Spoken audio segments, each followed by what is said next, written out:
What's up, YouTube? It's Elijah the Hero, and today I'm so freaking excited to let you guys know that Assassin's Creed is back, and we're getting not only one new Assassin's Creed game, we're getting 4 Assassin's Creed games, 4 announcements, man. And you know, with the way this week was going with D23 being so lackluster and boring, I thought this week was going to be boring, but between this and the Bleach trailer, which by the way, go watch the Bleach trailer, it was fire. Man, saved the week. The first game that they announced, or well, I don't know if it was the first game they announced. This is how I'm going to talk about it. I'm going to go in my order, but the first game I do want to talk about is Assassin's Creed Mirage. But before we get into that, I do want to talk about Assassin's Creed Valhalla and how I absolutely do not like that game. And I've played every single Assassin's Creed game. I mean, every single Assassin's Creed game. I am a huge Assassin's Creed fan. So I do know what I'm talking about. I even played the Assassin's Creed mobile game on like the Sidekick. If you don't know what that is, I'm gonna play a video of it because that's how much I love Assassin's Creed and how much I love Assassin's Creed franchise and the universe.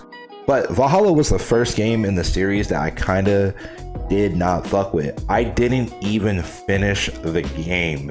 And that is crazy for me because I bought the season pass before the game came out like an idiot and didn't even like the game. So I was stuck with the whole season pass and haven't played any of the DLC. Yeah, after, well, spoiler in 3, 2, 1, after you kill Basim, and remember that name, after you kill him, I literally went on YouTube and looked up the ending, the true ending to the game, because I did not want to play the Asgard Odin stuff. I thought it was so boring. I hate the mystical element. Well, not the mystical element, because the apples of Eden could technically be mystical, but it's actually just science, Isu technology. But I hate, like, you know, fighting like the boars and Fenril, that wolf thing, and fighting gods. That's not Assassin's Creed to me. That's not Assassin's Creed, and I don't like that they added it. I don't like the RPG mechanics in Assassin's Creed because you are taking literally the assassin aspect out of Assassin's Creed. The game's called Assassin's Creed, but you're taking the assassin aspect of it, the stealth aspect out, which makes no sense to me. How, because I'm a level 25 and this guy is a level 30, I air assassinate him and I don't kill him because he's a higher level than me, or because my stats aren't high enough in like assassination, I don't kill him. Dumb. That would make no sense because these are trained killers, masters at the craft of assassination. And recently, well, with the last 3 games, they weren't that. And I like Origins and Odyssey. Valhalla was the only one I didn't like. I just, you know, turned my brain off and didn't think of them as Assassin's Creed games because of the RPG mechanics. But with Mirage, we get the announcement that it is going back to basics. So if you jump and air assassinate somebody, they are going to die if they're unaware that you're about to do it to them, because Basim, you know, like I said, remember that name, is the main character, and he is proficient at stealth and assassination, to the point where if you have a couple characters lined up, Basim will actually assassinate, like say you have 7 people lined up, he'll assassinate all 7 of them and slow down time, assassinate all 7 of them because he's that good. So, and like, you know, adding like abilities like that makes sense, because if you're that proficient in assassination, it's going to look like that. Even in the trailer, when he's sitting down and he starts killing all those guards, to me, it looked like so a person looking from that from far, how did he just kill 3 guys like that in the matter of 2 seconds? That doesn't make any, he's that good. So it makes sense in my opinion. But yeah, Basim is the main character. This is set 20 years before Valhalla. So it's a direct sequel to Valhalla, which is crazy because I didn't think I would be excited for a direct sequel of one of the Assassin's Creed games I hate. So yeah, I am excited for this game, especially considering that it's going back to basics. It does seem like, well, what the part that does suck about Mirage is that we kind of already know how Basim's story ends. Well, we don't know how it ends, but we know most of his story, because spoilers again in 3, 2, 1, in the modern day story, Basim actually comes back to life and takes over Leia's spot as the, you know, modern protagonist. And this is the first time in a series that we're probably going to play as the protagonist in the past and in the modern era. So that's pretty crazy. That's new and pretty groundbreaking. Pretty like story twist well with Assassin's Creed. This is going to be the first time, so I wonder how the Animus is going to respond to you watching the DNA of the person who's giving the DNA, actually. So it's going to be kind of crazy twist, but yeah, we'll get to see his origin story and, you know, how he gets from point A to point B in the middle ground.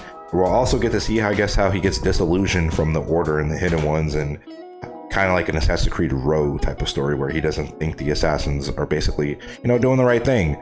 You know, he's a mysterious character and we don't know too much about Basim, so it would be nice to, you know, figure out about him, what his goals are.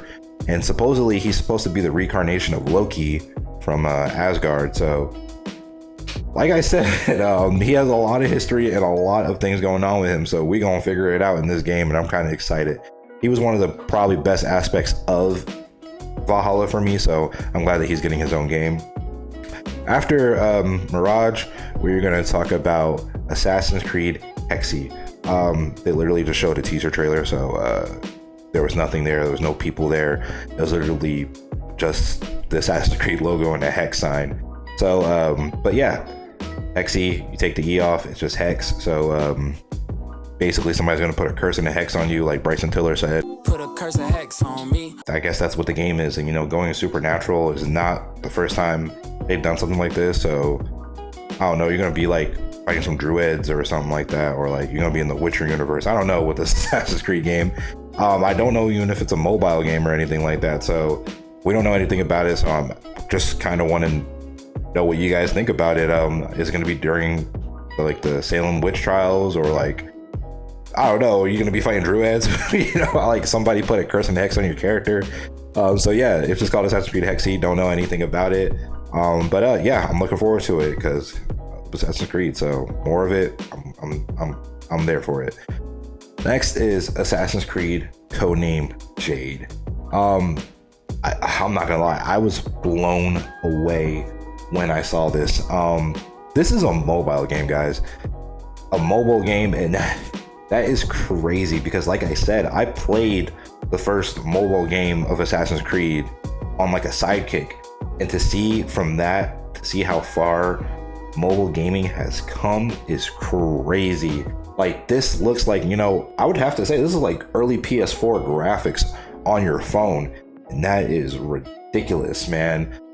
Yeah, this is set in ancient China. We don't know too much about it. It just looks, I think this is supposed to be like a technical marvel more than anything, because it looks really good. And it doesn't, you don't know if it's going to be free or play or anything like that. But, you know, no mobile games are really that expensive, so I will be buying it when it comes out and will be playing it. I'm excited for it. Ancient China. I don't know too much about Chinese culture, so I think it would be pretty cool to, you know, learn some stuff about it. The character does seem kind of like dead eyes. Like he has like dead eyes in the game, so I hope they work on that. There was a little pop-ins, but like I said, this is a mobile game, so that's pretty fantastic. Like, I mean, Saints Row is a AAA console PS5 game. It has pop-ins and texture pop-ins, but we're not gonna get on that. But yeah, so yeah, Assassin's Creed Codename Jade. I am excited for that. And then the final Assassin's Creed game to get announced, which blew me away, Project Red. Assassin's Creed Project Red. Finally, what people have been asking for, an Assassin's Creed game set in Japan, feudal Japan. I cannot believe this is actually coming to fruition, and I cannot believe this is a real thing. But I do have a concern. Is it too late for an Assassin's Creed in Japan? The reason why I say this is because personally, I feel like we already got Assassin's Creed in Japan within Ghost of Tsushima. Ghost of Tsushima, I've said this multiple times, is in my top 5 favorite games of all time. It's not 5, it's not 4, it's not 3, and it's not 2.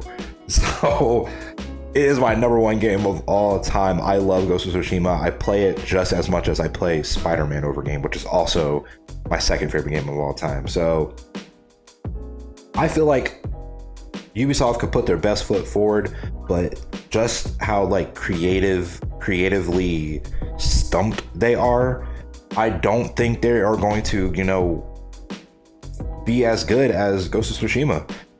the Ghost of Tsushima combat is flawless, smooth, fun to do. Assassin's Creed is basically like the Arkham series, with fighting and combat, or Shadow of Mordor combat.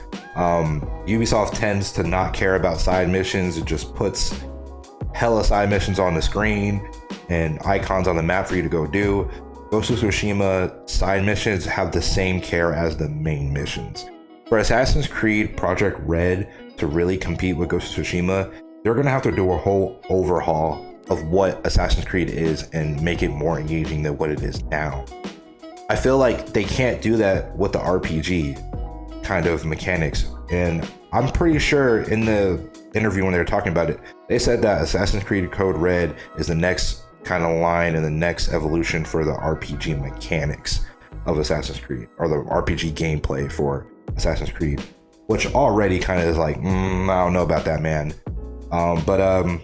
Yeah, I don't know what they can possibly do to compete with Ghost of Tsushima. We don't know when it's coming out, and we do know Ghost of Tsushima 2 is in development, so it's gonna have a hard time competing, man.